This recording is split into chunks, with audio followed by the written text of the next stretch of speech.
हम तो रखते हैं मुसलमानों का दीन, दिल से है खुदा में ख़त्मुल मुरसलीन, दिल से है खुदा में ख़त्मुल मुरसलीन,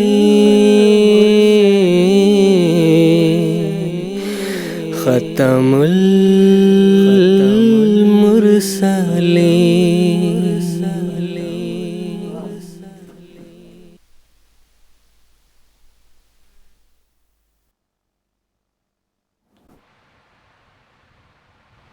அவுசுபில்லாஹி மினஷ்ஷைத்வானிர் ரஜீம். பிஸ்மில்லாஹிர் ரஹ்மானிர் ரஹீம். கண்ணியத்திற்குரிய நேயர்களே, அஸ்ஸலாமு அலைக்கும் வரஹ்மத்துல்லாஹி வபரகாத்துஹு. நேயர்களே, இன்று ஜூலை 11ஆம் தேதி 2026 சனிக்கிழமை ஆகும். இந்தியாவில் இப்போது இரவு 10 மணி, ஜிஎம்டி நேரம் மாலை 4:30. இது ராஹே ஹுதா நிகழ்ச்சிக்கான நேரமாகும். நேயர்களே, காதியான் தாருல் அமானில் இருந்து 4 எபிசோடுகளை கொண்ட நேரடி கலந்துரையாடல் நிகழ்ச்சிக்கான தொடருடன் உங்களை சந்திக்கின்றோம். இன்றைய இந்த எபிசோட் இந்த தொடரின் 2வது எபிசோட் ஆகும். இந்த எபிசோடில் நாம் காலத்தின் இமாமின் அவசியம் குறித்து கலந்துரையாடல் செய்ய இருக்கிறோம். நேயர்களே, நீங்கள் அறிந்தது போன்று எங்களுடைய இந்த நிகழ்ச்சி இன்டராக்டிவ் நிகழ்ச்சி ஆகும். அதாவது நீங்கள் உங்களின் கேள்விகளின் மூலமாக எங்களுடைய இந்த நிகழ்ச்சியில் இணைய முடியும். எங்களுடன் இணைவதற்கு நீங்கள் உங்களுடைய டிவி ஸ்கிரீனில் எங்களை தொடர்பு கொள்வதற்கான அனைத்து விவரங்களையும் பார்த்து கொண்டிருக்கிறீர்கள். நீங்கள் தொலைபேசி இணைப்புகள் மூலமாக எங்களை தொடர்பு கொள்ள முடியும். அதேபோன்று டெக்ஸ்ட் மெசேஜஸ், ஃபேக்ஸ் மெசேஜஸ் மற்றும் இமெயில் மூலமாக தொடர்பு கொள்ளும் வசதிகளும் உள்ளன. நாங்கள் ஸ்டூடியோவில் கலந்துரையாடல் செய்வதுடன் உங்களுடைய கேள்விகளை ஸ்டூடியோவில் உள்ள ஆலிம்களுக்கு முன்னால் எடுத்து வைப்போம். எங்களுடைய ஆலிம்கள் இதே நிகழ்ச்சியின் மூலமாக உங்களுடைய கேள்விகளுக்கான பதில்களை கொடுப்பார்கள்.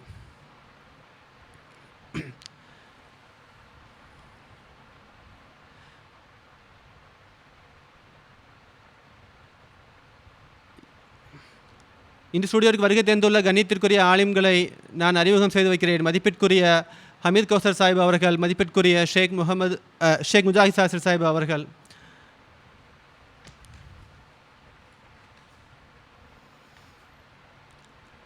நேயர்களே, அல்லாவின் நடைமுறை எவ்வாறெனில் அவன் ஒவ்வொரு காலகட்டத்திலும் தனது அடியார்களுக்கு வழிகாட்டுவதற்காக ஒரு மனிதரை நியமிக்கிறான். அவர் மக்களை ஓர் இறைவனின் வணக்கத்தின் பக்கமும் மனிதகுல தொண்டின் பக்கமும் அழைத்து மார்க்கத்தின் உண்மையான ஆன்மாவை உயிர்ப்பிக்கிறார். ஜரூரத்துல் இமாம், அதாவது இமாமின் தேவை என்ற நூல் இறைவனின் இந்த நிரந்தர நடைமுறையை எடுத்து கூறுகிறது. மேலும் காலத்தின் இமாம் அவர்களின் அவசியத்தை வலுவான ஆதாரங்களுடன் முன்வைக்கிறது. வாருங்கள், இந்த ராஹே ஹுதா நிகழ்ச்சியில் இந்த மிக முக்கியமான ஈமானை பிரகாசிக்க செய்யும் இந்த தலைப்பை குறித்து பேசுவோம். எனது முதல் சவாலை ஹமீத் கௌசர் சாஹிப் அவர்களிடம் வைக்கிறேன். எவர் தமது காலத்தின் இமாமை அடையாளம் காணவில்லையோ அவரது மரணம் அறியாமை காலத்து மரணமாகும் என்று ஹசரத் நபி ஸல்லல்லாஹு அலைஹி வஸல்லம் அவர்கள் கூறியுள்ளார்கள். ஹசரத் மசீஹ் மவ்ஊத் அலைஹிஸ்ஸலாம் அவர்கள் இதற்கு என்ன விளக்கம் அளித்துள்ளார்கள்?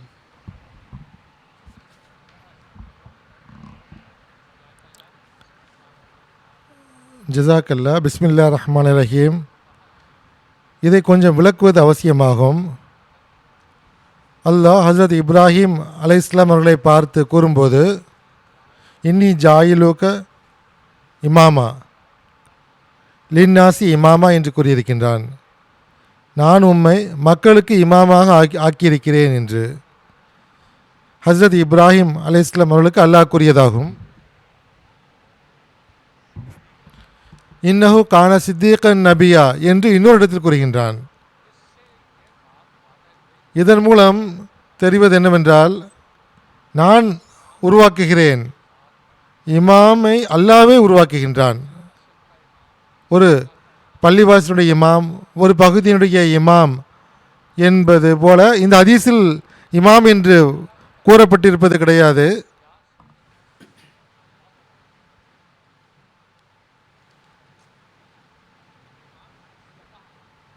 இமாம் என்பது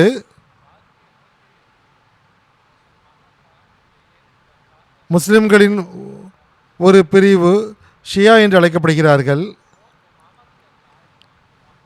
அவர்கள் இமாமத்தையும் ஹிலாஃபத்தையும் ஏற்றுக்கொள்கிறார்கள்.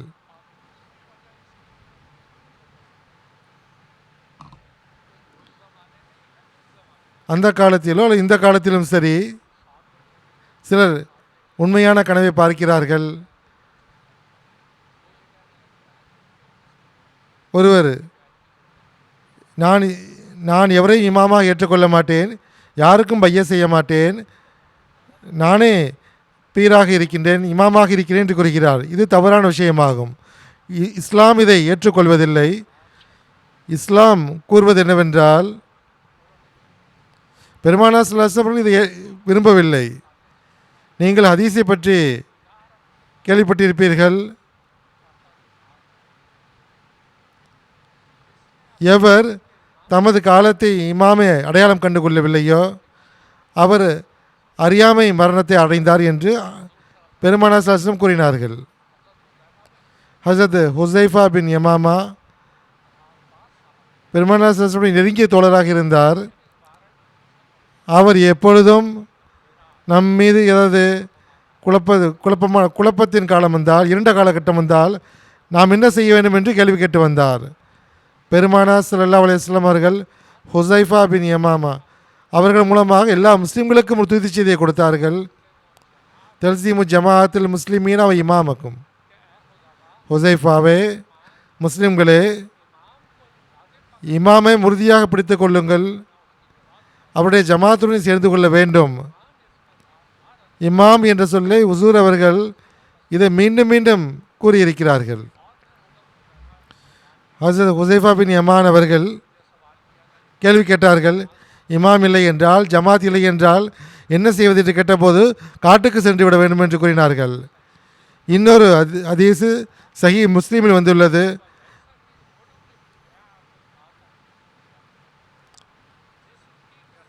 எவருடைய கழுத்தில் ஒருவருடைய பையத் இல்லையோ அவர் அறியாமை மரணத்தை அடைகிறார் என்று கூறினார்கள். இன்றைய காலத்து அனைத்து முஸ்லீம்களையும் பாருங்கள், அவர்களுக்கென்று யார் இமாமாக இருக்கிறார்? அல்லாஹ் நியமித்த இமாம் இருக்கிறார்களா? யாருடைய பையத்தின்கள் இவர்கள் இருக்கிறார்கள்? பெருமானா ஸல்லல்லாஹு அலைஹி வஸல்லம் அவர்கள் தம்முடைய ஒரு ஹதீஸில் இமாம் மஹதியை பற்றி தெளிவாக கூறும்போது, யூஷகுமன் ஆஷமின்கு ஐ எல்கா ஈசா இப்னு மரியம இமாமன், இமாம் என்ற சொல்ல அண்ணா குறிப்பாக கூறியிருக்கிறார்கள். இமாமம் மஹதியன் ஹக்கமன் அதலன், நான் முன்னறிவிக்கின்ற நபர் இமாமாக இருப்பார், அவருக்கு நீங்கள் பைய செய்ய வேண்டியது அவசியமாகும். இது மட்டுமின்றி காலத்தின் இமாமுடன் இணைந்திருப்பது தொடர்பாக முஸ்லிம் ஆலிம்களும் மிகவும் வலியுறுத்தி கூறியிருக்கிறார்கள். தற்காலத்தில் மிகப்பெரிய ஆளுமை அனைத்து முஸ்லீம்களும் ஏற்றுக்கொண்டுள்ள ஷா இஸ்மாயில் சாஹிப், ஷா வலியுல்லா சாஹிபுடைய பேரண்ட் மன்சபே இமாமத் என்ற நூலில் அவர்கள் எழுதுகிறார்கள், காலத்தின் இமாமின் கீழ்ப்படிவதற்கு முன்னால் நாம் கழுத்தை குனியாதவரை, அவரை ஒப்புக்கொள்ளாதவரை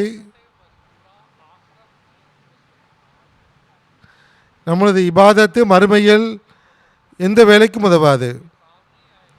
அதாவது நாம் செய்கின்ற இறைவணக்கம் எந்த வேலைக்கும் உதவாது. இஸ்மாயில் ஷஹீத் எழுதுகிறார்கள்,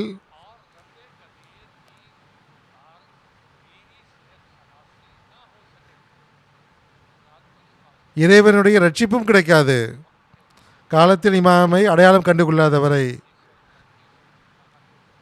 1931 பாராக்கோட்டில் இவர்கள் ஷஹீதானார்கள். இவர்கள் தெளிவாக கூறிவிட்டார்கள், இமாமை அடையாளம் கண்டுகொள்வது மிக அவசியமாகும் என்று. இங்கு சில விஷயத்தை நான் கூறுகின்றேன். நான் இமாம் என்று எல்லோருமே சொல்கிறார்கள். ஒருவர் பள்ளிவாசலுடைய இமாமாக இருக்கிறார், ஒருவர் வேறு இடத்திற்கு இமாமாக இருக்கிறார். ஹசரத் மசீமோது அலை இஸ்லாம் அவர்கள் ஜர்ரூத்துல் இமாமின் தேவை என்றொழில் அனைத்தையும் மறுத்திருக்கிறார்கள். அன்னார் கூறும்போது, இந்த காலத்தின் இமாம் என்பவர் யார் என்ற கேள்வி உள்ளது. அவரை ஏற்றுக்கொள்வது அனைத்து முஸ்லிம்களுடைய கடமையாக இருக்கின்றது. இறைவன் சார்பாக அது கடமையாக்கப்பட்டிருக்கின்றது. ஆகவே நான் இப்பொழுது பகிரங்கமாக கூறிக்கொள்கிறேன், இறைவனின் அருளால் அந்த காலத்தின் இமாம் நானே ஆவேன். லெக்சர் சியால்குட்டி அன்னார் கூறுகிறார்கள், இந்த 1000 வருடத்தோடு உலகம் முடிவடைகிறது. எல்லா நபிமார்களும் இதற்கு சாட்சியம் அளித்துள்ளார்கள். இந்த இமாம் இறைவன் சார்பாக வாக்களிக்கப்பட்ட மசீகாக இருப்பார். அவர் இந்த நூற்றாண்டின் முஜதீதாகவும் இருப்பார். ஹசரத் மசீமோத் அலைஹிஸ்ஸலாத்து வஸ்ஸலாம் அவர்கள் தெளிவாக கூறிவிட்டார்கள். பெருமானார் ஸல்லல்லாஹு அலைஹி வஸல்லமுடைய முன்னறிவிப்புக்கு ஏற்ப ஒவ்வொரு முஸ்லீமுடைய கடமை என்னவென்றால், காலத்தின் இமாமுக்கு பைய செய்ய வேண்டும், ஜமாத்தில் இணைய வேண்டும். இல்லை என்று அவரது மரணம் அறியாமை மரணமாக இருக்கும். இப்போது இன்னொரு விஷயத்தை கூறுகின்றேன்.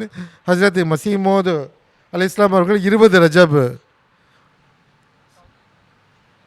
14ஆம் நூற்றாண்டு ஆரம்பத்தில் ஜமாத்தை ஏற்படுத்தினார்கள். அப்பொழுது மிகப்பெரிய ஆலிம்கள் இந்த உலகத்தில் இருந்தார்கள். மௌலானா நூருத்தீன் சாஹிப் ரலியல்லாஹு அன்ஹு அவர்கள் ஒருவர் ஆவார்கள். மௌலவி நூருத்தீன் சாஹிப் ரலியல்லாஹு அன்ஹு அவர்கள் ஹசரத் மசீமோத் அல் இஸ்லாம் அவர்களை பற்றி கேள்விப்பட்ட போது முதலில் காதியானுக்கு வந்தார்கள். ஹசரத் மசீமோத் அல் இஸ்லாம் அவர்களை சந்தித்தார்கள். அப்போது அன்னார் ஜமாத்தை உருவாக்கி இருக்கவில்லை. மிர்சா குலாம் அகமது சாஹிபுடைய வீடு எதிர் கேட்டார்கள். மஸ்ஜித் முபாரக் அருகில் உள்ள ஏணியை காட்டினார்கள். முதல் தொழுகிறேன் என்று சென்று விட்டார்கள். ஹுசூர் அவர்கள் ஏணிப்பிடியில் இறங்கிய போது மசீமோத் அலைஹிஸ்ஸலாத்து வஸ்ஸலாம் கண்டபோது, மிர்சாவின் மீது நான் அர்ப்பணமாகிறேன் என்று கூறிவிட்டார்கள். எப்படிப்பட்ட ஆளுமை என்றால், அவர் மிகப்பெரிய ஆலிமாக இருந்தார்.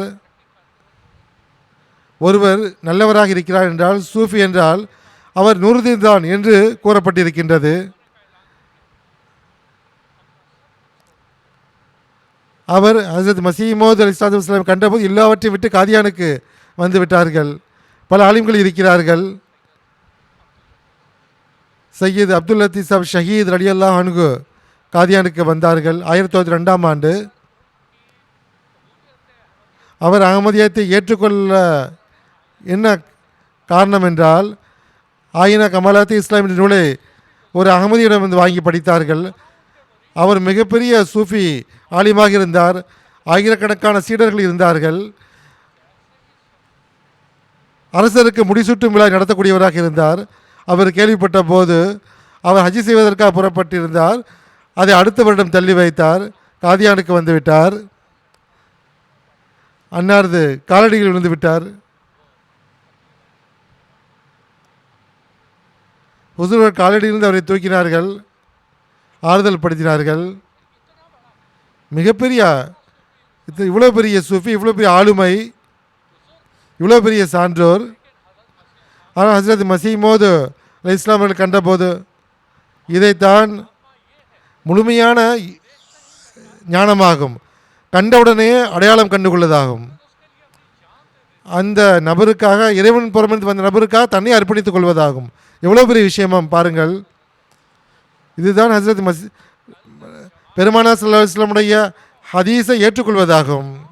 இவர்கள் இமாமை பிடித்து கொண்டார்கள், முஸ்லிமீனுடைய ஜமாத்தை பிடித்து கொண்டார்கள். பிறகு அடுத்து பாருங்கள், மிகப்பெரிய பஞ்சாபில் மிகப்பெரிய சூஃபி அறிஞர் மௌலவி குலாம் ரசூல் சாஹிப் ராஜிகி ரலியல்லாஹு அன்ஹு அவர்களது கஷ்புகள், கனவுகள், எண்ணற்ற கனவுகள் கஷ்புகள் உள்ளன. அவரது நூலும் இருக்கின்றது. ஹஸ்ரத் மசீமோத் அல் இஸ்லாமுடைய நூலான ஆயினா கமாலத்தை இஸ்லாம் நூலை படித்த போது உடனடியாக காதியானுக்கு வந்துவிட்டார். ஹஸ்ரத் மசீமோத் அல் இஸ்லாம் அவர்கள் கண்டபோது இவர் அல்லாஹ்வுடைய மனிதர் ஆவார் என்று கூறி ஜமாத்தில் இணைந்து விட்டார்கள். மௌலானா புர்ஹானுத்தீன் சாஹிப் ஜெயலமி அவர்கள் எத்தனையோ மக்களை சந்தித்திருக்கிறார்கள், எத்தனையோ கபறுகளுக்கு சென்றிருக்கிறார்கள். ஆனால் ஹஸ்ரத் மசீமோத் அலி இஸ்லாம் அவர்கள் கண்டபோது இங்கே இருந்து விட்டார்கள். ஹுசூர் அவர்கள் சொற்பொழிவாற்றும் போது பெருமானா ஸல்லல்லாஹு அலைஹி வஸல்லம் கூறியிருக்கிறார்கள், மசீ வரும்போது கருவூலத்தை வழங்குவார், நிச்சயமாக மிர்சா சாஹிப் அவர்கள் கருவூலத்தை வழங்குகிறார் என்று கூறினார்கள். சம்பவங்கள் எவ்வளவோ உள்ளன. மௌலானா குலாம் நசீர் சாஹிப் குஷாபி ஹஸ்ரத் மசீமோத் அலி இஸ்லாம் லுதியானாவில் இருந்தார்கள். அன்னாருக்கு எதிராக மிகப்பெரிய சொற்பொழிவு ஆற்றினார்கள். அன்னாருக்கு எதிராக தான் பேசி வந்தார்கள். நூற்றுக்கணக்கான மக்கள் அங்கே இருந்தார்கள். மிகப்பெரிய பேச்சாற்றல் மிக்கவராக இருந்தார். அவர் ஒரு உரையாற்றிவிட்டு வரும்போது அந்த இடத்தில் ஹஸ்ரத் மசீமோத் அலி இஸ்லாம் அவர்கள் தங்கியிருந்தார்கள். ஹுசூர் அவர்கள் அவருடைய கையை பிடித்து நமது வீட்டிற்கு அழைத்து சென்றார்கள். குலாம் நசீர் ஈசா நபியுடைய வஃபாத் பற்றிய கொள்கை எங்கிருந்து நீங்கள் பெற்றீர்கள் என்று கேட்டபோது இன்னி முத்தவஃபிக்க ஃபலமா தவஃபைத்தனி ஹுசூர் அவர்கள் குர்ஆனில் எடுத்து காட்டினார்கள். பார்த்த உடனேயே புரிந்துவிட்டார், இவர் முற்றிலும் சரியான நபர் என்று புரிந்துவிட்டார். ஹஸ்ரத் மசீமோத் அலி இஸ்லாமுடைய அருளுக்குரிய கரத்தில் பைய செய்தார்கள். அழுதழுது அவர்கள் நிலை மோசமாகிவிட்டது. ஹுசூர், பெருமானா ஸல்லல்லாஹு அலைஹி வஸல்லம் கட்டளை உள்ளது, இமாம் மஹதியை பார்த்தால் ஃபக்ரியுஸ் சலாம் எனது சலாத்தை எட்ட வைக்குமாறு கூறியிருக்கிறார்கள். நான் பெருமானா ஸல்லல்லாஹு அலைஹி வஸல்லம் சலாத்தை உங்களுக்கு எட்ட வைக்கிறேன் என்று கூறிய போது ஹுசூர் அவர்கள் உருக்கத்துடன் வலைக்கும் சலாம் வரஹமத்துல்லா என்று கூறினார்கள். அவருடைய நூற்றுக்கணக்கான சீடர்கள் வெளியே நின்று கொண்டிருந்தார்கள். இன்று இந்த நபர் மிர்சா சாஹிப்பை தௌபா செய்ய வைத்து விடுவார் என்று எதிர்பார்த்து காத்திருந்தார்கள். ஆனால் அவர் திரும்பி வந்தபோது, நீங்கள் சென்று விடுங்கள், நான் யாருடைய நபராக ஆக வேண்டும் ஆகிவிட்டேன், நான் உங்களுக்கு அறிவுரை கூறுகிறேன், இந்த இமாமை அடையாளம் கண்டு கொள்ளுங்கள். இமாம் என்ற வார்த்தையை பயன்படுத்தினார்கள். இந்த இமாமை அடையாளம் கண்டு கொள்ளுங்கள், ஏனென்றால் இவர்தான் ரட்சிப்புக்குரிய வழியாகும். தமது அனைத்து முஸ்லீம்களை நாம் கூறிக்கொள்கிறோம், அல்லாஹ் ஒருவர் இமாமாக ஆக்கும்போது, நபியாக ஆக்கும்போது, உம்மத்திய நபியாக ஆக்கும்போது, உம்மத்திய தூதராக ஆக்கும்போது தேவையின்றி செய்வதில்லை. மனிதனுடைய விருப்பத்திற்கேற்ப அல்லாஹ் உருவாக்குவதில்லை. மனிதன் விருப்பப்பட்டால் ஏற்றுக்கொள்ளலாம், இல்லை என்றால் மறுக்கலாம் என்பது கிடையாது. பெருமானா ஸல்லல்லாஹு அலைஹி வஸல்லம் கூறியிருப்பது போன்று, ஹுசைஃபா அவர்களுக்கு கூறியிருப்பது போன்று, தல்சிம் ஜமாஅத்துல் முஸ்லிமீன உமாமக்கும், நீங்கள் இமாமுடன் இணைந்திருக்க வேண்டும். இந்த மக்கள் மிர்சா குலாம் அஹமத் சாஹிப் அவர்களுக்கு ஏன் ஏற்றுக்கொள்ள வேண்டும்? ஜமாத் அஹமதியா சிறிய ஜமாத்தாக உள்ளது என்று கூறினால் அல்லாஹ்விடம் அவர்கள் கேள்வி கேட்கப்படுவார்கள். அல்லாஹ் தேவையின்றி யாரையும் அனுப்புவதில்லை. அல்லாஹ் அனுப்பி வைத்துவிட்டு இவர் மக்கள் ஏற்றுக்கொள்ளவில்லை என்றால் அல்லாஹ் அதை ஒப்புக்கொள்வதில்லை. இஸ்மாயில் ஷஹீத் சாஹிப் ரஹமத்துல்லா அலைஹி அவர்கள் கூறியிருப்பது போன்று அப்படிப்பட்ட மக்களுடைய இறை வணக்கம் ஏற்றுக்கொள்ளப்படுவதில்லை. ஒரு பக்கம் இமாமை மறுத்துவிட்டு இன்னொரு பக்கம் இபாதத் செய்வதை அல்லாஹ் அதை ஏற்றுக்கொள்ள மாட்டான். இதுதான் காலத்தின் இமாம். இந்த இறுதி 1000 காலத்து வருடத்தின் இமாமாகிய மிர்சா குலாம் அஹமது காதியானி அலை இஸ்லாம் அவர்களுக்கு பிறகு அவரது 5வது கலீஃபா மிர்சா மசூர் அகமது நஸ்ரஹுல்லாஹ் நஸ்ரன் அசீஸா அவர்கள் இருக்கிறார்கள். ரட்சிப்பு நீங்கள் வேண்டுகிறீர்கள் என்றால், அல்லாஹ்விடம் உங்களது இபாதத்து ஏற்றுக்கொள்ளப்பட வேண்டும் என்று விரும்புகிறீர்கள் என்றால், இமாமுடைய பையத் மற்றும் ஜமாத்தில் இணையாமல் அது ஏற்றுக்கொள்ளப்படாது. 1037 வருட காலகட்டம், கடந்த காலகட்டம் பாருங்கள், முஸ்லிம்களுக்கு என்ன கிடைத்தது? இழிவை தவிர முஸ்லிம்களுக்கு ஒன்றும் கிடைக்கவில்லை. மக்களுக்கு நாம் இதை தான் கூறுகின்றோம். பாருங்கள், பெருமானா ஸல்லல்லாஹு அலைஹி வஸல்லம் முன்னறிவிப்புக்கு ஏற்ப இமாமை பைய செய்யுங்கள், அவருடைய ஜமாத்தில் இணையுங்கள். இதுதான் ரட்சிப்புக்குரிய வழியாகும். ஜஸாக்குமுல்லா தாலா.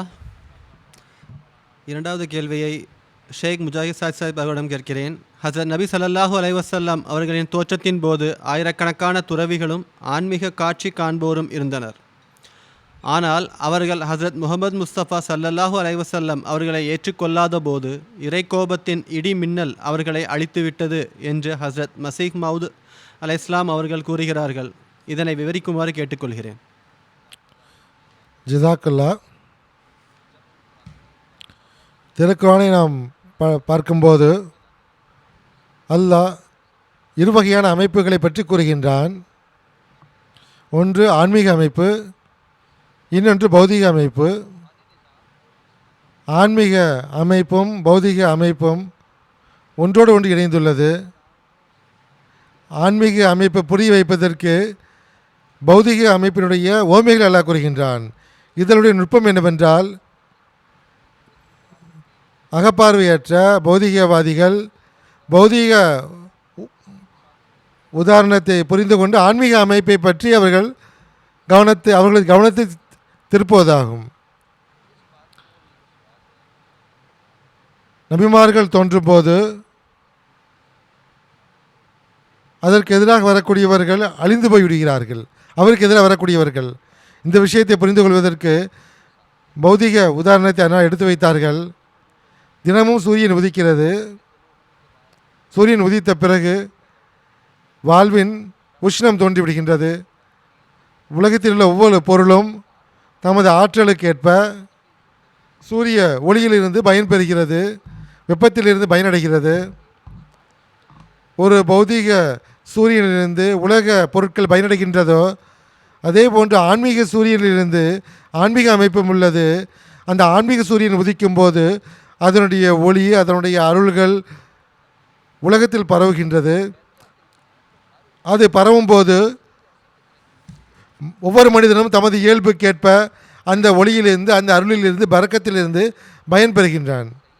ஒரு நல்லவராக இருக்கிறார், நற்பெயர் பெற்றவராக இருக்கிறார், அவர் இந்த விஷயத்தை புரிந்து கொள்கிறார். இந்த காலத்தில் அதிகமான கனவுகள் வருகின்றது, இல்ஹாம் வருகின்றது. இது எனது சிறப்பு கிடையாது, இமாம் தோன்றியிருக்கிறார் என்பதை புரிந்து கொள்கிறார்.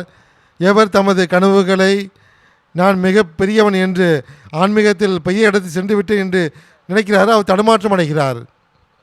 நல்லியல்பு கொண்டவர்கள் அவர்கள் எப்பொழுதுமே தனது கனவுகளை, தமது இல்ஹாமை தனது சிறப்பாக கருத மாட்டார்கள், இமாமுடைய சிறப்பாகவே கருதுகிறார்கள்.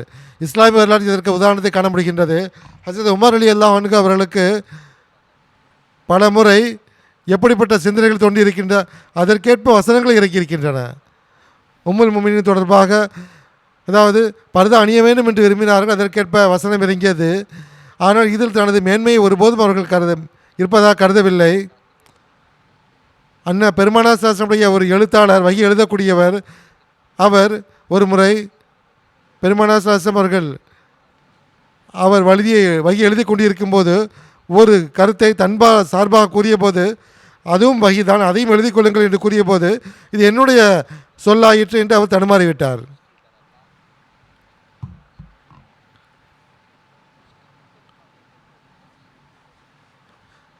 இமாம் உடைய ஒளி முழு உலகிலும் சூரியனை போன்று பரவி கொண்டிருக்கும்.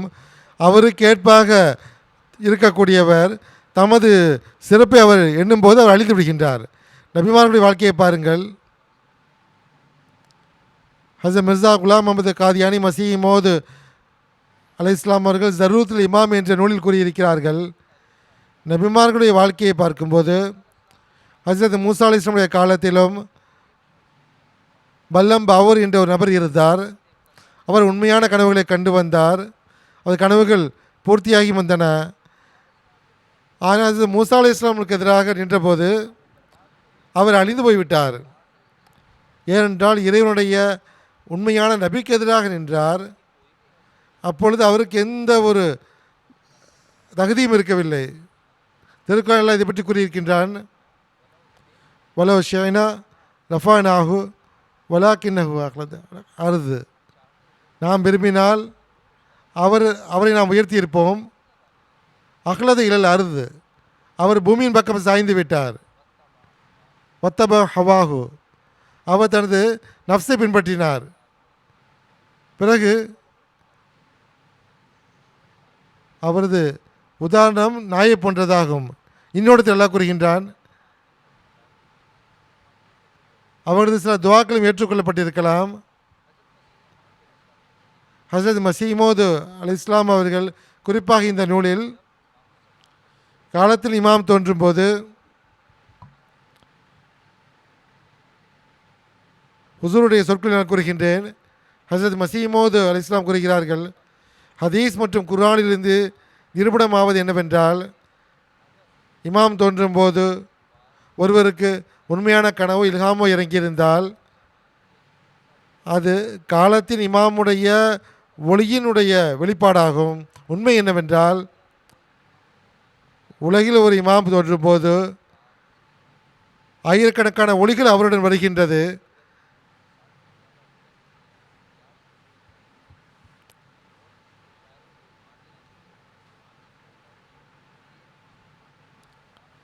நல்லியல்பு கொண்ட உள்ளங்கள் விழிக்கின்றன. அது இமாமுடைய ஒளிகளை அது பிரதிபலிக்கின்றன. பெருமானார் ஸல்லல்லாஹு அலைஹி வஸல்லம் காலத்தில் இருந்த மக்கள் எவ்வாறு அழிந்து போனார்கள் என்பதை பற்றி ஹசரத் மசீமோத் அலைஹிஸ்ஸலாம் அவர்கள் கூறுகிறார்கள், காலத்தில் இமாமை எவர் எதிர்க்கிறாரோ அவர் படிப்படியாக அழிகிறார், உடனே அழிவதில்லை. ஒருவர் இறைவனுடைய இந்த ரகசியத்தை புரிந்து கொள்ளவில்லை என்றால், இமாமை பார்த்து அவருடன் தொடர்பு ஏற்படுத்திக் கொள்ளவில்லை என்றால், அவர் இமாமை விட்டு தன்னை தன்னிறைவு பெற்றவராக கருதுகிறார். அதற்கு பிறகு அந்நியராக அவர் மாறிவிடுகிறார். பிறகு மூன்றாவது நிலை, அவர் தப்பெண்ணம் கொள்கிறார். நான்காவது பகைமை கொள்கிறார். ஐந்தாவது அவரது ஈமான் அழிந்து போய்விடுகின்றது. ஹசரத் மசீமோத் அல் இஸ்லாம் கூறுகிறார்கள், பெருமானார் ஸல்லல்லாஹு அலைஹி வஸல்லம் தோன்றிய போது ஆயிரக்கணக்கான கஷ்பு காணக்கூடியவர்கள், இலாம் பெறக்கூடியவர்கள் இருந்தார்கள். ஆனால் காலத்தின் இமாமாகிய காத்தமுல் அன்பியா ஸல்லல்லாஹு அலைஹி வஸல்லம் அவர் ஏற்றுக்கொள்ளாமல் இருந்தபோது இறை கோபத்தின் கீழ் அவர்கள் அழிந்து விட்டார்கள். அல்லாஹ்வுடன் அவர்கள் தொடர்புகள் முறிந்து விட்டன. பெருமானார் ஸல்லல்லாஹு அலைஹி வஸல்லம் காலத்துடன் இதை நாம் ஒப்புமை செய்து பார்த்தால், யூதருடைய நிலையை பாருங்கள். யூதர்கள் அரேபிய பிரதேசத்துக்குள் ஏன் வந்தார்கள் என்றால், இறுதி காலத்துடைய இமாமை அரபு நாட்டில்தான் தோன்றுவார் என்று எதிர்பார்த்து வந்தார்கள். அதற்கான அடையாளங்களும் கூறினார்கள். அவரது காலத்தில் பேரிச்ச மரங்கள் இருக்கும், பேரிச்சை தோட்டங்கள் இருக்கும் என்று தெரிந்து கொண்டுதான் அரபு நாட்டுக்குள் வந்தார்கள். யூதர்களும் சிலர் கனவும் கண்டார்கள்.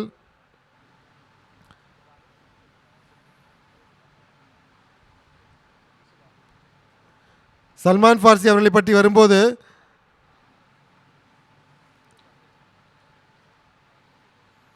அவர்கள் மதீனாவுக்கு வந்தார்கள். மக்காவில் இருந்து அல்லாஹ்வுடைய ஒளி ஏற்படக்கூடிய இடம் இதுதான் என்று புரிந்து கொண்டார்கள். அதாவது யூதர்கள் நல்லவர்களும் இருந்தார்கள், ஈமானும் கொண்டார்கள். யூதர்களுடைய மிகப்பெரிய ஆலிம்கள் ஈமானும் கொண்டார்கள். ஆனால் எவர்கள் ஈமான் கொள்ளவில்லையோ அவர்களுடைய தொடர்பு அல்லாஹ்வுடன் முறிந்து விட்டது. அவர்கள் இல்ஹாமை பெறக்கூடியவர்களாக இருந்தார்கள், கஷ்வை காணக்கூடியவர்களாக இருந்தார்கள். ஆனால் அந்த காலத்து நபியை ஏற்றுக்கொள்ளாதன் காரணமாக அவர்கள் அழிந்து போனார்கள். ஹசரத் மசீமோத் அல் இஸ்லாம் அவர்கள் இறை ஒளி வெளிப்படும் போது முழு உலகிலும் பரவுகிறது. நல்லியல்பு அதை ஏற்றுக்கொள்கிறது, தீய இயல்பு அதை மறுத்து விடுகிறது என்று எழுதியிருக்கிறார்கள். ஜசாக்கமுல்லா. நேயர்களே, டெலிஃபோன் காலர் இணைந்திருக்கிறார். இந்தியாவிலிருந்து குறைஷி அப்துல் ஹக்கீம் சாஹிப் அவர்கள் டெலிஃபோன் லைனில் இருக்கிறார். அவரது கேள்வியை கேட்போம். அஸ்ஸலாமு அலைக்கும் வரஹமத்துல்லா. குறைஷி அப்துல் ஹக்கீம் சாஹிப்.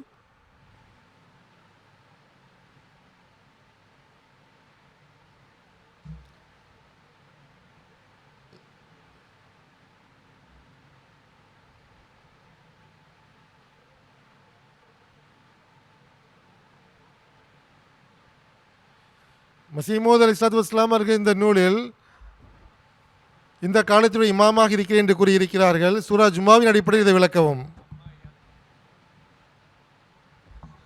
வாஹரீன மின்ஹும் லம்மா இலஹக்கு பிஹும் என்பதற்கு ஹுசூர் அவர்கள் விளக்கம் கொடுத்திருக்கிறார்கள். இதற்குள் ஒரு முன்னறிவிப்பும் உள்ளது. இந்த காலத்தில் ஷியா பிரிவினை சார்ந்தவர்கள் அல்லது மற்ற பிரிவை சார்ந்தவர்கள் இமாமத்தின் மீது அதிக அழுத்தம் கொடுக்கிறார்கள். பெருமானார் ஸல்லல்லாஹு அலைஹி வஸல்லம் அவர்கள் ஆகரீன்களில் எப்படிப்பட்ட நபர் தோன்றுவார் என்றால் பாரசீக வம்சத்தைச் சேர்ந்தவராக இருப்பார். பல அடையாளங்களை கூறியிருக்கிறார்கள்.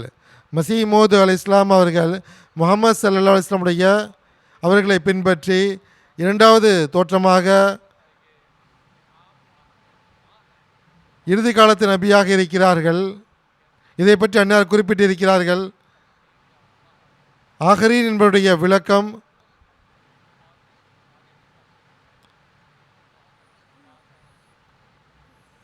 மிக நல்ல விளக்கத்தை நீங்கள் கூறினீர்கள். ஜஸாக்குமுல்லா. இந்த நிகழ்ச்சியில் இன்னொரு டெலிஃபோன் காலர் இணைந்திருக்கிறார். ஜெர்மனியிலிருந்து காலிதா ராணா சாஹிபா அவர்கள் டெலிஃபோன் லைனில் இருக்கிறார். அவரது கேள்வியை கேட்போம்.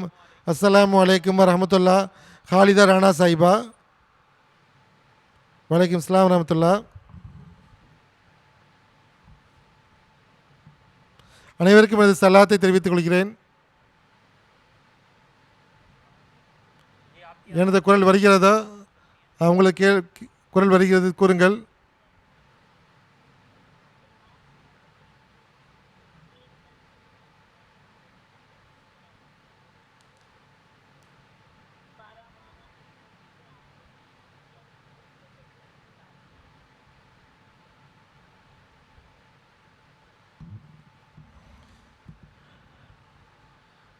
ஷேக் முஜாஹித் சாஸ்திரி சாஹிபிடம் இந்த கேள்விக்கான பதிலை கூறுமாறு கேட்டுக்கொள்கிறேன். இந்த கேள்வி என்னவென்றால், சிலர் என்ன ஆட்சேபனை செய்கிறார்கள் என்றால், அஹமதியா ஜமாத் ஷியாக்களுடைய பிரிவு என்று கூறுகிறார்கள். இந்த ஆட்சேபனைக்கு பதில் கூறவும். ஜஸாக்கல்லா. இந்த ஆட்சேபனை முற்றிலும் ஆதாரமற்ற. அஹமதியா ஜமாத் ஷியாவுடைய பிரிவு கிடையாது.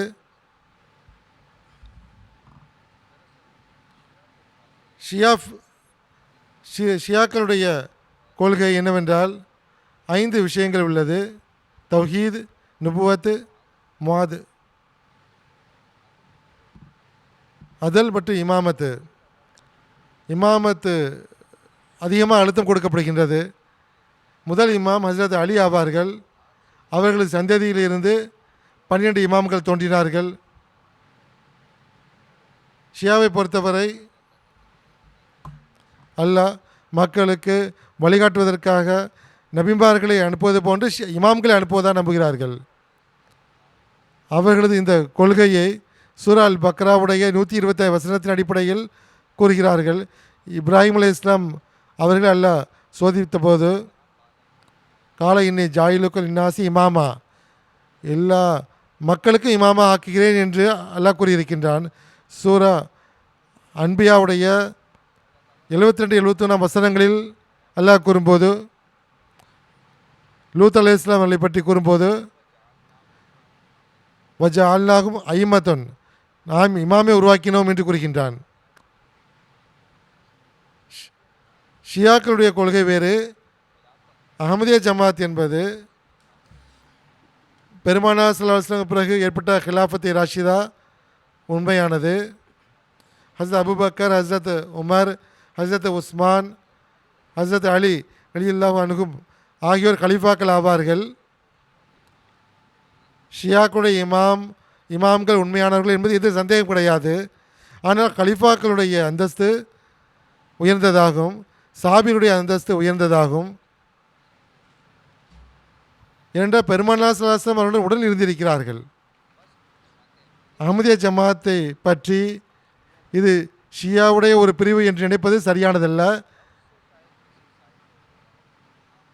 இமாம் மஹதி என்ற சொல்லை கொண்டு ஒருவர் தவறாக நினைத்திருக்கலாம். ஷியாக்களில் இமாமை பற்றி கொள்கை உள்ளது.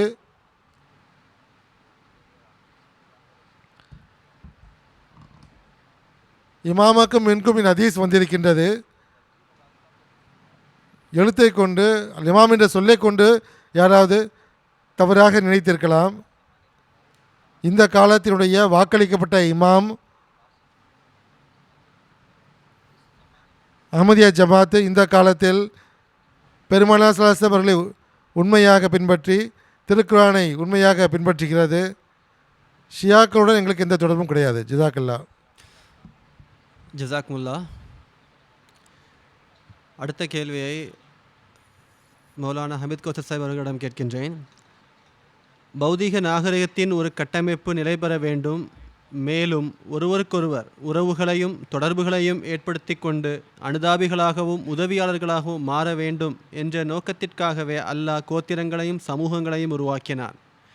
இதே நோக்கத்திற்காகவே அவன் நபித்துவ தொடரையும் இமாமத் தொடரையும் நிலைநாட்டினான் என்று ஹஜ்ரத் மஸீஹ் மவ்ஊத் அலைஹிஸ்ஸலாம் அவர்கள் கூறினார்கள். இதை பற்றி விளக்கவும். ஹஜ்ரத் மஸீஹ் மவ்ஊத் அலைஹிஸ்ஸலாத்து வஸ்ஸலாம் அவர்கள் உதாரணத்தை கூறும்போது அல்லாஹ் கோத்திரங்களையும் குடும்பங்களையும் ஏன் உருவாக்கினான் என்றால், ஒருவர் மற்றவருக்கு உதவி செய்ய வேண்டும், ஒருவர் மற்றவருடன் அனுதாபத்தோடு நடந்து கொள்ள வேண்டும் என்பதற்காக. இதை பற்றி உதாரணத்தை எடுத்து கூறும்போது இமாமத் மற்றும் கிலாஃபத்துடைய உதாரணம், அதுவும் பரஸ்பர அனுதாபம் அன்பு நேசத்தை ஊக்குவிப்பதற்காகும். இதற்கான உதாரணத்தை கொடுத்தால் உங்களுக்கு புரிய வரும். பெருமானார் ஸல்லல்லாஹு அலைஹி வஸல்லம் காலத்தில் கோத்திரங்கள் இருந்தன. குறைஷிய கோத்திரம், இன்ன கோத்திரம், பல கோத்திரங்களாக பிரிந்திருந்தார்கள். ஆனால் பெருமானார் ஸல்லல்லாஹு அலைஹி வஸல்லம் மூலமாக ஏற்படுத்தப்பட்ட ஒரு அமைப்பு இருந்தது. அதில் இந்த பௌதீக கோத்திரமோ குடும்பமோ இருக்கவில்லை. அதில் ஹஜ்ரத் அபூபக்கர், ஹஜ்ரத் உமர், ஹஜ்ரத் உஸ்மான், ஹஜ்ரத் அலி ரிஸ்வானுல்லாஹி அலைஹிம் இருந்தார்கள். அவர்கள் சல்மான் ஃபார்சி அவர்களும் இருந்தார்கள். ஹஜ்ரத் பிலால் ரலியல்லாஹு அன்ஹு இருந்தார்கள். இது இன்னொரு வகையான அமைப்பாக இருந்தது. அது குடும்ப உறவுகளை விட்டு தனிப்பட்டதாக இருந்தது. இக்காலத்தில் நீங்கள் பாருங்கள், ஆன்மீக அமைப்பு 137 ஆண்டுகளாகிவிட்டது. ஹஜ்ரத் மஸீஹ் மவ்ஊத் அலைஹிஸ்ஸலாம் அவர்கள் இதை ஏற்படுத்தி இன்று 5வது கிலாஃபத்துடைய காலகட்டத்தில் 200க்கும் அதிகமான நாடுகளில் ஜமாஅத் பரவிவிட்டது. இதற்குள் பரஸ்பர அனுதாபத்தை பாருங்கள். ஒருவர் மற்றவருடைய சுக துக்கங்களில் பங்கெடுக்கிறார்கள், துவாக்கள் செய்கிறார்கள், எந்தளவு முடியுமோ உதவி செய்கிறார்கள். இதற்கு மிகப்பெரிய காரணம் நீங்கள் பார்ப்பீர்கள் என்றால் ஹிலாஃபத் அமைப்பாகும். இஸ்லாத்தை சரியான முறையில் மக்களுடைய உள்ளத்திலும் பதிய வைப்பதற்கு, அதன்படி செயல்பட வைப்பதற்கு ஹிலாஃபத்தால் மட்டுமே முடியும். தற்காலத்தில் ஹஜ்ரத் 5வது கலிஃபத்துல் மஸீஹ் அய்யதஹுல்லா தஆலா பி நஸ்ரில் அசீஸ் அவர்கள் தமது குதுபாக்களில் பெருமானார் ஸல்லல்லாஹு அலைஹி வஸல்லம் மற்றும் ஹஜ்ரத் மஸீஹ் மவ்ஊத் அலைஹிஸ்ஸலாமுடைய தயாள குணம், வாரி வழங்கும் தன்மை பற்றி கூறுகிறார்கள். இப்போது ஜமாத்துடைய தர்பியத் இந்த வகையில் இருக்க வேண்டும் என்று உணரும்போது 200க்கும் அதிகப்பட்ட நாடுகளில் வசிக்கக்கூடிய அகமதிகள் இதை கவனமாக கேட்கிறார்கள். அதன்படி அமல் செய்வதற்கு முயற்சி செய்கிறார்கள். அதற்கு பிறகு விர்ச்சுவல் மீட்டிங்கில் ஹுசூர் அவர்கள், ஹுத்தாம், அன்சார், அத்ஃபால் மற்றவர்கள் வருகிறார்கள். பீஸ் சிம்போசியம் நடக்கிறது, பீஸ் கான்ஃபரன்ஸ் நடக்கிறது. அதில் ஹுசூருடைய சொற்பொழிவுகள் இருக்கின்றன. மனித குலம் மீதான அனுதாபத்தை ஏற்படுத்துவதற்கு கலிஃபத்துல் மஸீஹ் அவர்களுடைய முதன்மையான வேலையாக இருக்கின்றது. இவை அனைத்தும் அறிவுரைகளாக மட்டும் இருப்பதில்லை, மாறாக அதன் செயல் வடிவத்தை பாருங்கள். ஆப்பிரிக்காவுடைய காடுகளில் தண்ணீர் கிடையாது. அங்கு கலிஃபத்துல் மஸீஹ் அவர்கள் வழிகாட்டின் அடிப்படையில் தண்ணீருக்கான, குடிநீருக்கான ஏற்பாடு செய்யப்படுகின்றது. எங்கு உடல் ஆரோக்கியம் இல்லையோ ஹாஸ்பிட்டல் திறக்கப்படுகின்றன. எங்கு படிப்பறிவு இல்லையோ அங்கு ஹுசூருடைய வழிகாட்டலுக்கேற்ப ஸ்கூல்கள் உருவாக்கப்படுகின்றன. இதுபோன்று பல மனிதகுல பணிகள் இருக்கின்றன. இவை அனைத்தும் ஹிலாஃபத்தின் காரணமாக தான் நடக்கின்றன. ஹிலாஃபத்தை அகற்றிவிட்டு பார்த்தால் முஸ்லீம்கள் 72 பிரிவுகளாக இருக்கிறார்கள். அவரிடத்தில் ஹிலாஃபத் இல்லை. அவர்கள் என்ன நல்ல வேலை செய்கிறார்கள்? அவர்களிடத்தில் எவ்வளவோ செல்வங்கள் இருக்கின்றது, ஆனால் ஒன்றும் செய்ய முடியவில்லை. அவர்கள் ஒன்றை கூட இணைக்க முடியவில்லை. பௌதிக அமைப்பில் ஒரு தொடர்ச்சி இருப்பது போன்று இவரிடத்தில் இல்லை. இன்று பெருமானார் ஸல்லல்லாஹு அலைஹி வஸல்லம் அவர்களின் ஒரு ஹதீஸ் உள்ளது என்றால் சரியான முறையில் அதற்கு பொருந்தக்கூடியவர்கள் அஹ்மதிய ஜமாத் மட்டும்தான் ஆகும். பெருமானார் ஸல்லல்லாஹு அலைஹி வஸல்லம் அவர்கள் கூறினார்கள், மஸ்லல் மோமின ஃபி தவாதிஹும் வ தராதுஹும் வ தஅதுஹும் மிஸ்லல் ஜஸதி இஸஸ்தஸாகு மின்ஹு உணவுன் ததஅலஹு ஜஸதி பிஸ்ஸஹரி வல் ஹும்மா. பெருமானார் ஸல்லல்லாஹு அலைஹி வஸல்லம் கூறினார்கள், நம்பிக்கை கொண்டவருடைய உதாரணம் ஒருவர் மற்றவரை நேசிப்பதாகும், ஒருவர் மற்றவர் மீது கருணை காட்டுவதாகும், ஒருவர் மற்றவர் மீது பரிவு காட்டுவதாகும், ஒரு உடலை போன்றதாகும். ஒரு உறுப்பு நோய்வாய்ப்பட்டுவிட்டால் அதன் காரணமாக முழு உடலும் நிம்மதியற்று காய்ச்சல் வந்துவிடுகின்றது. இது முழுக்க முழுக்க அஹ்மதிய ஜமாத்துடைய ஒரு தோற்றமாகும். உலகில் எங்கு இருந்தாலும் ஒரு ஜமாத்துடைய சில மக்கள் ஏதாவது துன்பம் ஏற்படும் போது முழு ஜமாத்தும் அதை உணர்கிறது. பாகிஸ்தானில் அஹ்மதிகள் மீது அநீதி செய்யப்படும் போது முழு ஜமாத்தும் அந்த வேதனையை உணர்கிறது. அல்லது வேறு நாட்டில் ஏதாவது நடக்கிறது என்றால் முழு ஜமாத்தும் அந்த வேதனையை உணர்கிறது. கலிஃபத்துல் மஸீஹ் என்ன கட்டளை இடுகிறார்களோ, அந்த வேதனையை அகற்றுவதற்கு என்ன அடி எடுத்து வைக்கிறார்களோ, ஜமாத்து அந்த சுவட்டை பின்பற்றுகிறது. பெருமானார் ஸல்லல்லாஹு அலைஹி வஸல்லம் கூறினார்கள், அடுத்து அல் மொமினுல் இல் மொமினி கல்பு யஷுத்து பாதுகும் ஷப்பக பைன. நம்பிக்கை கொண்டவருடைய உதாரணம் என்னவென்றால் ஒரு கட்டடத்தை போன்றதாகும். அன்னார் தமது விரலை இணைத்து கொண்டு காட்டினார்கள். இன்று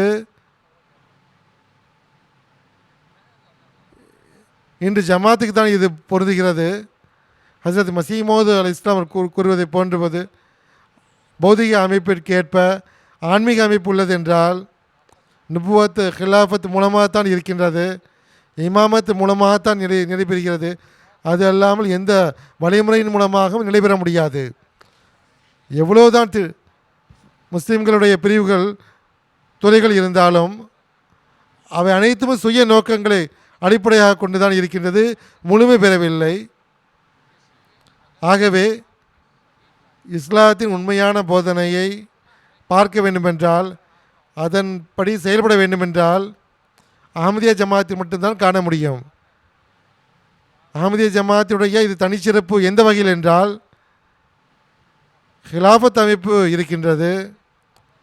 ஹிலாஃபத்தின் அருளால் ஹஸரத் மஸீஹ் மவ்ஊத் அலைஹிஸ்ஸலாம் கூறியது போன்று நுபுவத் இமாமத்துடைய அருளால் பௌதிக அமைப்பை போன்று ஆன்மீக அமைப்பும் வேலை செய்கின்றது. மனிதனுக்குள் மூளையும் உள்ளமும் வேலை செய்வது போன்று, முழு உடலையும் அது செயல்படுத்துவது போன்று உள்ளம் என்பது ஹிலாஃபத் ஆகும். ஹிலாஃபத் மூலமாக இந்த வேலை நடக்கின்றது. ஹுசூர் ஐயதஹுல்லா தஆலா பின் நஸ்ரில் அசீஸ் அவர்கள் நேற்றைய குத்பாவில் ஹஸரத் மஸீஹ் மவ்ஊத் அலைஹிஸ்ஸலாம் உடைய தயால குணம், வாடி வழங்கும் தன்மை பற்றி கூறினார்கள். ஹிலாஃபத்து தான் நமக்கு கற்றுக் கொடுத்திருக்கின்றது. தற்காலத்தில் இந்த நல்லொழுக்கத்துடைய தேவை இருக்கிறது என்று, இந்த நல்லொழுக்கங்கள் இன்று மேற்கொள்ள வேண்டும். அப்பொழுதுதான் சரியான முறையில் இந்த மனிதகுல தொண்டு செய்ய முடியும். ஹுசூருடைய சொற்கள் ஜமாத் மக்கள் உலகெங்கிலும் கேட்கும்போது அவர்களுக்கு அனுதாபம் தோன்றுகிறது, அவர்களுக்கு சகோதரத்துவம் தோன்றுகிறது. உலகம் அதன் பக்கம் அனுதாபம், உலகத்தின் பக்கம் கவனம் ஏற்படுகின்றது. பெருமானார் ஸல்லல்லாஹு காலத்தில் இதுதான் நடந்தது. ஹஸ்ரத் பிலால் அவர்களை அனைவரும் கண்ணியப்படுத்தினார்கள். இன்ன அக்கரமக்கம் இந்த அல்ல அத்துக்காகும். ஜமாத்தில் கண்ணியத்தின் தரம் இரையச்சமாகும். ஹஸ்ரத் மசீமோது அலைஹிஸ்ஸலாம் கூறியது போன்று பௌதிக அமைப்பு, அதை பற்றி சிந்தித்து பாருங்கள். எங்கு உள்ளம் துடிக்கிறதோ உடல் முழுவதும் அது செயல்படுகிறது. அதே போன்று ஆன்மீக அமைப்பு, நுபுவத்திற்கு பிறகு ஹிலாஃபத்து மலர்கிறது. இந்த வேலை செய்கின்றது, ஜமாத்தை உறுதிப்படுத்துகின்றது. ஜமாத்துக்குள் அனுதாபம், சகோதரத்துவ சிந்தனைகளை ஊக்கப்படுத்துகின்றது. எதற்காக திட்டங்களை உருவாக்குகிறது. ஜஸாக்குமுல்லா. மோத்தரம் மௌலானா ஷேக் முஜாஹித் அஹ்மத் சாத்தி சாஹிப் அவர்களிடம் அடுத்த கேள்வியை கேட்கின்றேன். காலத்தின் இமாம் என்று யாருக்கு கூறப்படும்? மேலும் அவரது அடையாளங்கள் என்ன?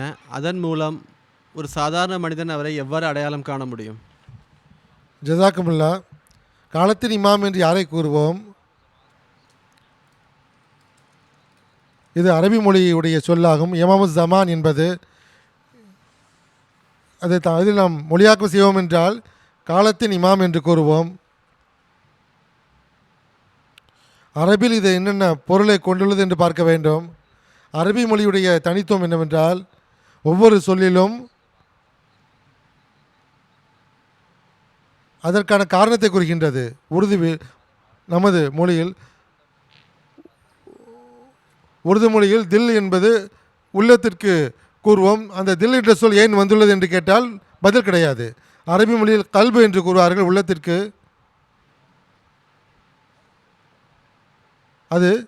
அது செலுத்துவது, இரத்தத்தை செலுத்தக்கூடியது, தள்ளக்கூடியது என்று பொருளாகும். அரபி மொழியில் அதன் விளக்கம் கொடுக்கப்பட்டுள்ளது.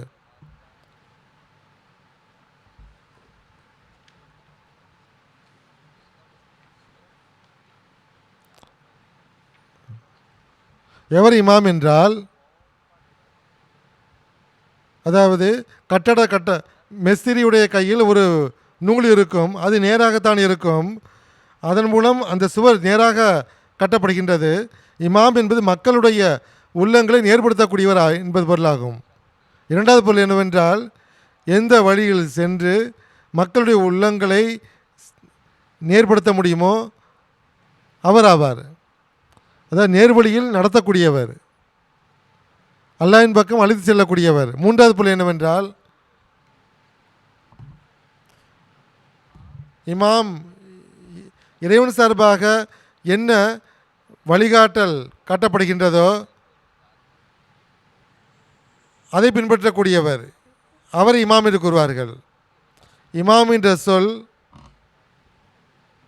மக்களுடைய நல்லொழுக்கங்களை சீர்படுத்தக்கூடியவர், மக்களை இறைவன் பக்கம் வேகமாக வழிநடத்தக்கூடியவர், மக்களை ஊக்கப்படுத்தக்கூடியவர். இந்த மக்களை ஊக்கப்படுத்தி இன்னென்ன பணிகளை, நற்காரியங்களை செய்ய வேண்டும் என்று சொல்லக்கூடியவர். அந்த இமாமுக்கு அல்லாஹ்வின் சார்பாக ஞானங்கள் அதிக அளவில் கொடுக்கப்படுகின்றன. மற்ற மக்கள் அவருக்கு எதிர் நிற்கவே முடியாது. காலத்தின் இமாம், இமாமு ஜமான் என்று சொல்லுடைய பொருள் இதுவாகும். திருக்குரானில் நாம் பார்க்கும்போது நபியாக இருக்கக்கூடியவர் தம் காலத்து இமாமாக இருக்கிறார். சூரா அன்பியால் வருகிறது. ஹஸ்ரத் இப்ராஹிம் அலைஹிஸ்ஸலாம், லூத் அலைஹிஸ்ஸலாம் அவர்கள் தொடர்பாக வரும்போது, இசாக் அலைஹிஸ்ஸலாம் தொடர்பாக வரும்போது, இறுதியில் வஜா அல்லாஹு ஐமத்தன் அம்ரினா, நாம் இவர்களை இமாமாக ஆக்கினோம். யஹ்தூனா பி அம்ரினா, நமது கட்டளைக்கின் அடிப்படையில் வழிகாட்டினார்கள். இறைவுடைய வகியின் அடிப்படையில் மனித குலத்திற்கு வழிகாட்டுவார்கள். இதன் காரணமாகத்தான் எந்த இமாமும் முழுமையாக பின்பற்றப்படுகிறாரோ அவர் தமது இயல்புக்கேற்ப அல்லாஹ்வுடைய அருள்களை பெறுகிறார். ஹசரத் மசீமோது அலி இஸ்லாமுடைய நூல் ஜருரத்துல் இமாம் என்ற நூல் சிறிய நூலாகும். ஆனால் இதில் கூறப்பட்டுள்ள கருத்து மிக முக்கியமான கருத்தாகும். அது 3 வருடத்திற்கு முன்பும் இந்த கருத்தினுடைய தேவை இருந்தது, இப்பொழுதும் உள்ளது, இனி வருங்காலத்திலும் உள்ளது என்பதை தெளிவுபடுத்துகின்றது. இமாமை அடையாளம் கண்டுகொள்வது என்பது, அவரது பையத்தில் இணைவது என்பது, அவருடன் தொடர்பை இணைத்து கொள்வது, இது எல்லா காலத்தில் உள்ள முஸ்லிம்களுக்கும் தேவையானதாகும். ஹஸ்ரத் மசீமோத் அல் இஸ்லாம் அவர்கள் இந்த நூலில் கூறும்போது, இமாமு ஜமான், காலத்தின் இமாம் என்று யாரை கூறுவார்கள்? அன்னார் கூறுகிறார்கள், இந்த கேள்விக்கான பதில் என்னவென்றால்,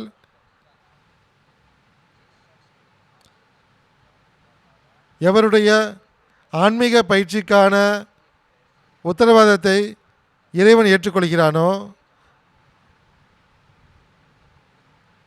இந்த முழு உலகில் உள்ள தத்துவ ஞானிகளை விட உயர்ந்தவராக இருக்கிறார். 2 விஷயங்கள் தெரிவிக்கிறது. அதாவது இமாமுக்கு இறைவனை தர்பியத் வழங்குகின்றான்.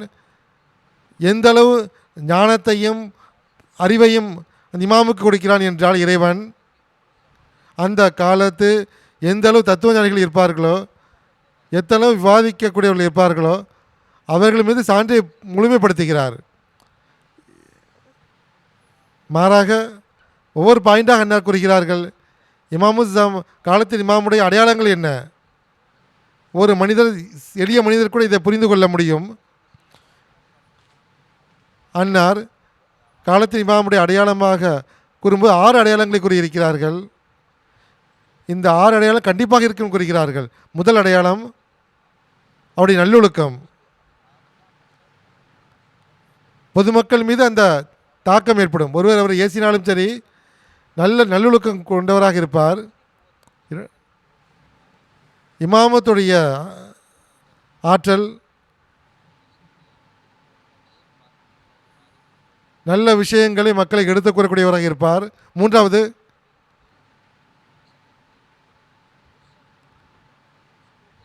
இறைவன் சார்பாக ஞானங்களும் நுட்பங்களும் அறிவுகளும் மிக பரந்த அளவில் கொடுக்கப்படும். யாருக்கும் அவர் நிற்க முடியாது. இமாம் மஹதியை பற்றி கூறப்படும் போது அவர் நேர்வழி வழங்கப்பட்ட இமாம் என்று கூறப்பட்டுள்ளது. ஆன்மீக கருவூலத்தை அவர் வழங்கி கொண்டிருப்பார், விளம்பிக் கொண்டிருப்பார். உண்மையில் அதுதான் நிகழ்ந்தது. 4வது ஆற்றல், அவர் கஷ்டம் வரும்போது இறைவன் பக்கம் அதிகமாக திரும்புவார். 5வது, அவரது உறுதிப்பாடு. எந்த ஒரு கஷ்டமாக இருந்தாலும் சரி அவரை அசைக்க முடியாது. கஷ்பு மற்றும் இல்ஹாம்களுடைய அவர் மூலமாக வெளிப்படும் உண்மைகள். காலத்தின் இமாமு ஜமான் என்பது எதை குறிக்கும் என்பதன் விளக்கம் கூறப்பட்டது. பாருங்கள், அந்த இமாமுக்குள் இந்த 6 அடையாளங்கள் இருக்கும் என்றும் கூறப்பட்டது. உண்மையான இமாமுடைய அடையாளமாகும். நல்லொழுக்கத்தின் அடையாளம், இமாமத்துடைய அடையாளம், அறிவு ஞானத்தின் அடையாளம், உறுதி தன்மையின் அடையாளம், அல்லாஹ் மீது நம்பிக்கையின் அடையாளம், கஷ்மபடி இல்ஹாம்களுடைய அடையாளம். ஹசரத் மசீமோது அலை இஸ்லாம் அவர்கள் இதை விளக்கியதோடு மட்டுமின்றி குறிப்பாக பகிரங்கமாக உலகம் முன்னால் இந்த காலத்தின் நான் தான் என்று தெரிவித்தார்கள். அந்த அடையாளங்கள் தம் மீது எவ்வாறு பூர்த்தியாகியது என்பதையும் கூறினார்கள். இந்த முழு நூலிலும் இது கூறப்பட்டுள்ளது. உண்மை என்னவென்றால், பொதுமக்களுக்கு பெருமானார் ஸல்லல்லாஹு அலைஹி வஸல்லமுடைய அந்த வழிகாட்டலை முன்னால் வைக்க வேண்டியது அவசியமாகும். ஹுசைஃபா பின் யமான் அவர்களுக்கு கூறிய அறிவுரை, முஸ்லிம்களே, ஹுசைஃபா ரலியல்லாஹு அன்ஹு அவர்கள் எப்பொழுதும் வஃபாத் ஆகிவிட்டார்கள். ஆனால் அவர்கள் கொண்டு வந்த தூது செய்தி, எடுத்துரைத்த தூது செய்தி கியாமத் வரையிலும் உள்ளது. முஸ்லிம்களோ, நீங்கள் இறுதி காலத்தின் குழப்பங்கள் அதிகமாக இருக்கின்ற அந்த காலத்தின் கண்டால் ஜமாத்துல் முஸ்லிமீனையும் அதன் இமாமையும் பிடித்து கொள்ளுங்கள். ஒருவர் வெளிப்படையாக தன்னை இமாம் என்று சொன்னால், நான் பள்ளிவாசல் இமாம், இன்ன பகுதியின் இமாம் என்று சொன்னால், அவர் முஸ்லிம்களுடைய இமாமாக இருப்பார். அந்த காலத்தில் பல பிரிவுகள் இருக்கலாம், அந்த பிரிவுகளுடைய தாக்கம் இருக்கலாம். ஆனால் அடையாளத்தின் மூலமாக அந்த இமாமை கண்டுகொள்ள வேண்டும், அந்த இமாமுடன் இணைந்து கொள்ள வேண்டும். பெருமாள் சாசம் குறிப்பாக அதை சுட்டி காட்டியிருக்கிறார்கள். பைய செய்ய வேண்டும் என்று கூறியிருக்கிறார்கள். உங்களது இமாமாக இருப்பார் என்று கூறியிருக்கிறார்கள். இந்த நிகழ்ச்சியின் மூலமாக அனைத்து முஸ்லிம்களும் பணிவோடு வேண்டிக் கொள்வது என்னவென்றால், இந்த காலத்தில் வாக்களிக்கப்பட்ட இமாம் அஹமதி ஜமாத்துடைய ஸ்தாபகர் ஹதரத் மிர்சா குலாம் அஹமது காதியானி, வாக்களிக்கப்பட்ட மசி மற்றும் உறுதிமொழி வழங்கப்பட்ட மஹதி அலைஹிஸ்ஸலாமை பற்றி சிந்தியுங்கள். இறைவனும் நீங்கள் மன்றாடி வேண்டுங்கள். ஒரு காலம் கடந்துவிட்டது. ரட்சிப்பை வழங்கக்கூடியவரிடம் இணைய வேண்டும் என்று துவா செய்யுங்கள். அல்லாஹ் அனைத்து முஸ்லிம்களுக்கும் இதற்கு நல்வாய்ப்பு வழங்குவானாக. ஜஸாக்குமுல்லா. ஜஸாக்குமுல்லா தஆலா வஸ்னல் ஜஸா. இதனுடன் ஹஜ்ரத் மஸீஹ் மவ்ஊத் அலைஹிஸ்ஸலாம் அவர்கள் இவ்வாறு கூறுகிறேன்.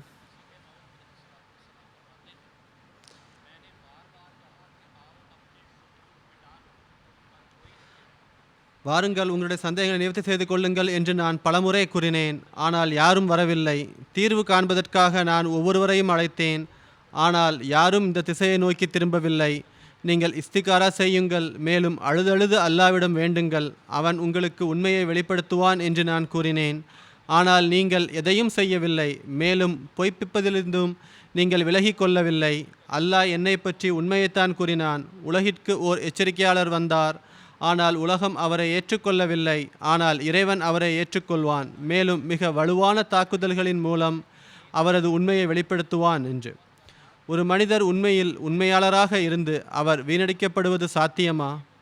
ஒரு மனிதர் இறைவன் தரப்பில் இருந்து அனுப்பப்பட்டவராக இருந்து அவர் அழிக்கப்படுவது நடக்கக்கூடிய ஒன்றா? எனவே மக்களே, நீங்கள் இறைவனுடன் போரிடாதீர்கள். இது உங்களுக்காகவும் உங்களுடைய ஈமானுக்காகவும் அல்லாஹ் செய்ய விரும்பும் ஒரு வேலையாகும். இதற்கு தடையாக இருக்காதீர்கள். உங்களால் மின்னலுக்கு முன்னால் எழுந்து நிற்க முடிந்தாலும் கூட இறைவனுக்கு முன்னால் நிற்பதற்கு உங்களுக்கு எவ்வகையிலும் ஆற்றல் இல்லை.